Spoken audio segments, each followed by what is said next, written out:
Hello student, I am Ankita Sahu, your teacher. तो आपका यूनान की कला चल रहा था। यूनान की कला में मैंने ज्यामिति युग पढ़ा दिया था। देन आपका आर्केइक युग स्टार्ट हो गया था। तो हम देखते हैं आर्केइक युग में और क्या क्या चीज़ें थी। आपको मैंने काफ़ी चीज़ें बता दी हैं इसके स्थापत्य के बारे में, और आगे का देखते हैं कि और क्या क्या चीज़ें आर्केइक युग में प्राप्त हुई थी एग्जाम्पल के तौर पे। तो उससे पहले मैं आपको थोड़ा सा रिमाइंड कराती हूँ जो आपको लास्ट वीडियो भेजी थी उसके बारे में। तो यहाँ पे एक एजिना से मिला हुआ है एफिया का जो डोरिक स्टाइल में बना हुआ है देवालय मिला हुआ है।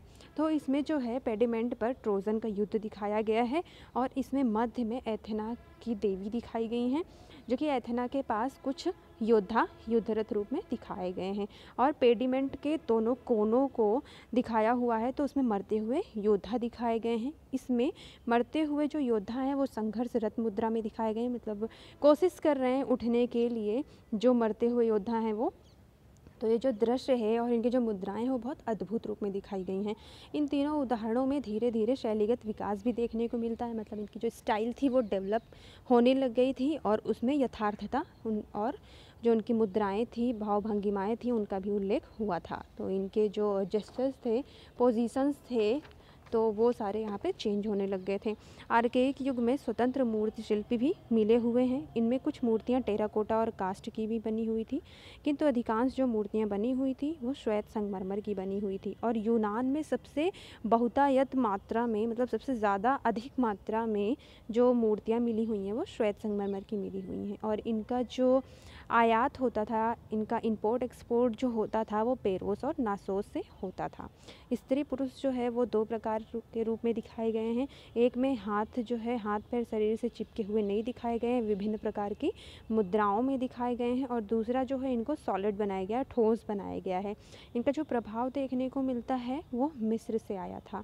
तो इनकी मुद्रा, केश विन्यास, वो सारे यहाँ पे मिस्र का प्रभाव है। आप लोगों ने मिस्र में स्फिंक्स की मूर्तियाँ पढ़ी ही हैं, नेफरतिति की मूर्तियाँ पढ़ी हैं, तो उसी प्रकार यहाँ पे बनाई गई थी। और ज्यामिति कालीन मुख मुद्रा है, त्रिकोणात्मक। तो आपको बताया था कि ज्योमेट्रिकल शेप्स का यूज़ करते थे ज्यामिति युग में, तो उसी को लेके इन्होंने यहाँ पे भी थोड़ा सा काम किया हुआ है।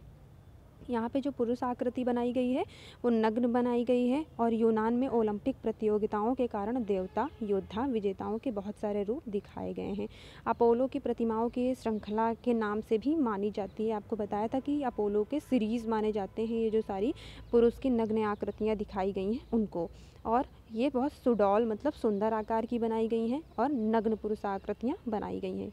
और जो नारी की आकृतियाँ थी वो सदैव सवस्त्र वस्त्रों के साथ दिखाई गई हैं।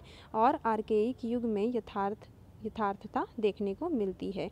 और इसमें कुछ कृत्रिमता की जकड़न है, मतलब इसमें आर्टिफिशियल रूप दिखाया गया है मूर्तियों का। और चेहरों पर जो है वो कृत्रिम मुस्कान दिखाई गई है, बनावटी मुस्कान या फिर आर्टिफिशियल स्माइल कह लो उसको। तो ये जो है आर्केइक मुस्कान के नाम से भी प्रसिद्ध है। तो ये आपको मैंने लास्ट वीडियो में बताया था। अब हम देखते हैं आर्केइक युग का आगे का क्या था। तो 600 ईसा पूर्व की एक कोरस प्रतिमा मिस्र के सम्राट मेंकरे के दृश्य हैं, जिसमें यूनानी युवा पुरुष सम्मुख में मुट्ठियाँ बांधे, दोनों ओर हाथ लटकाए, बायां पैर आगे बढ़ाए, घुंघराले बाल तथा आर्केइक मुस्कान के साथ खुली हुई विशाल आँखों सहित आर्केइक युगीन विशेषताएं विद्यमान हैं। तो यहाँ पे एक कोरस की प्रतिमा मिली हुई, जो मिस्र के सम्राट, आपको पता है मेंकरे मिस्र के सम्राट थे, मिस्र की कला में पढ़ाया था। तो ये मेंकरे का दृश्य है, जिसमें एक यूनानी पुरुष भी दिखाया गया है जो कि सम्मुख खड़ा हुआ है, और इसमें सामने की तरफ खड़ा हुआ है, सम्मुख मतलब। और इसमें जो है मुट्ठियाँ बांधे, दोनों और हाथ लटकाए वो खड़ा हुआ है, बायां पैर आगे को बढ़ाया हुआ है, घुंघराले बाल बनाए गए हैं उसके। तो आर्केइक मुस्कान भी इसमें दिखाई गई हैं, और खुली हुई विशाल, मतलब बड़ी बड़ी आंखें दिखाई गई हैं। ये जो है आर्केइक युगीन विशेषताओं में विद्यमान है, मतलब इसकी जो बहुमूल्य मूर्तियाँ मिली हुई हैं तो उसमें इनकी गणना या इसकी काउंटिंग की जाती है। 525 ईसा पूर्व एक अन्य कोरस प्रतिमा अधिक यथार्थवादी है। मिस्री प्रतिमाओं के विपरीत इसमें शारीरिक बारीकियों को भरने का प्रयास किया गया है।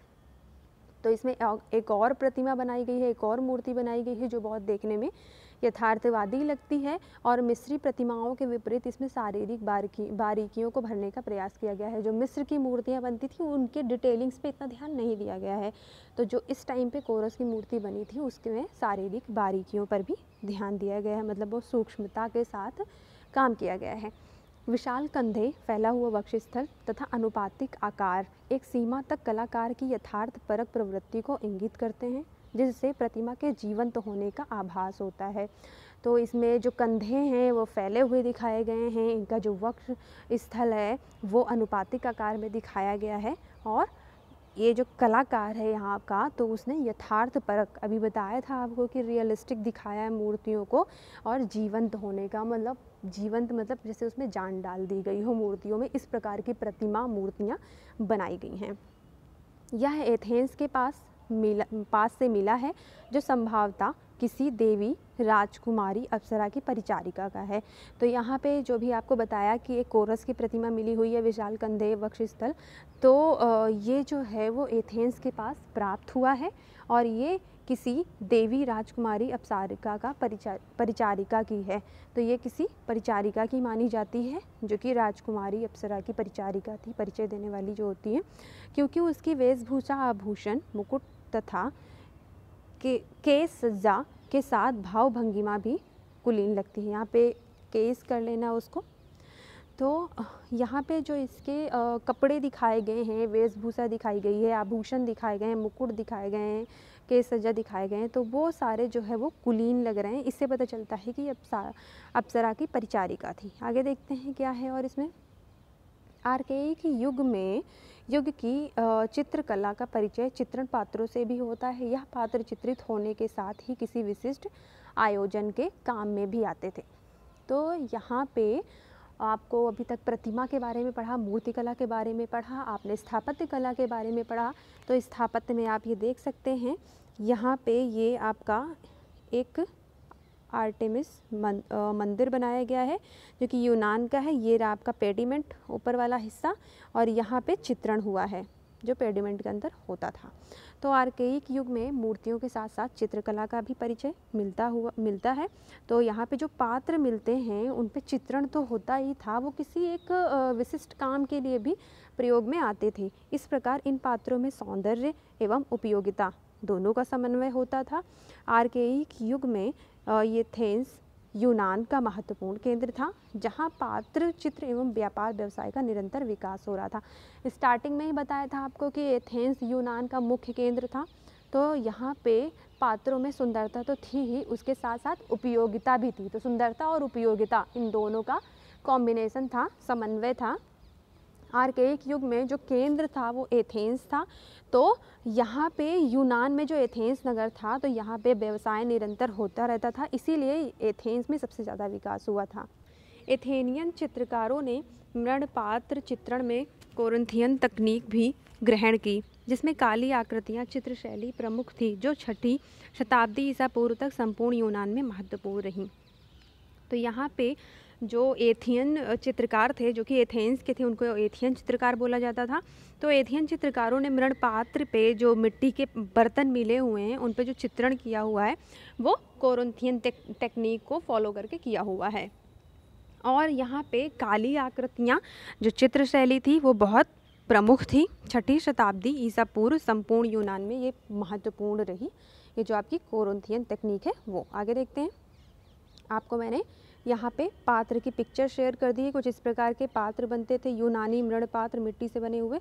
कोरिन्थ चित्रकारों ने पौराणिक घटनाओं को पूर्ण रूप से चित्रित करते थे, जबकि एथियन चित्रकार एक परंपरागत प्रारूप में बंधे थे, जो ज्यामिति युग की विशेषता थी। देखिए यहाँ पे जो कोरिन्थ थे, कोरिन्थ के चित्रकार थे जो कोरिन्थियन स्टाइल में काम करते थे, तो वो जो है वो बहुत पौराणिक घटनाओं को लेके चित्रण करते थे। लेकिन जो एथेंस के चित्रकार थे, एथियन चित्रकार, वो ज्यामिति युग की जो टेक्निक थी उन्हीं में बंधे हुए थे और उसी को लेके ये काम करते थे, ये इनकी विशेषता थी।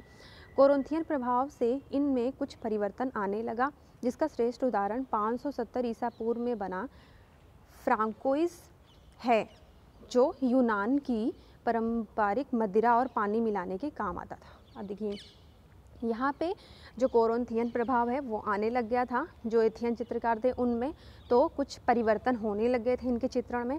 तो इसका जो श्रेष्ठ उदाहरण मिलता है, जो परिवर्तन के बाद का एग्जाम्पल है, वो फ्रांकोइस वेस मिला हुआ है, जो कि ये मदिरा और पानी मिलाने के काम आता था। यह सबसे प्राचीन और व प्रथम एथियन पात्र है जिस पर पात्र निर्माता व चित्रकार के दोनों के नाम हैं। तो सबसे पुराना पात्र माना जाता है, ये प्राचीन माना जाता है एथियन पात्र, जिस पे जो निर्माता है उसका भी नाम है और जो चित्रकार है उसका भी नाम है। तो यहाँ यहीं से पात्रों पर भी इनके हस्ताक्षर और कलाकार के नाम और निर्माता के नाम दोनों की उल्लेख मिलता है यहीं से। तो अभी आपका आर्केइक युग और रह गया है, थोड़ा सा पात्रों के बारे में अभी आपको मैं और बताऊंगी। देन आपका शास्त्रीय काल स्टार्ट हो जाएगा, क्लासिकल पीरियड। इस वीडियो से रिलेटेड अगर आपको कोई चीज़ें नहीं समझ में आ रही हो तो मुझे मैसेज करके पूछें, ये जूम मीटिंग पे मेरे साथ डिस्कस करें। Thank you.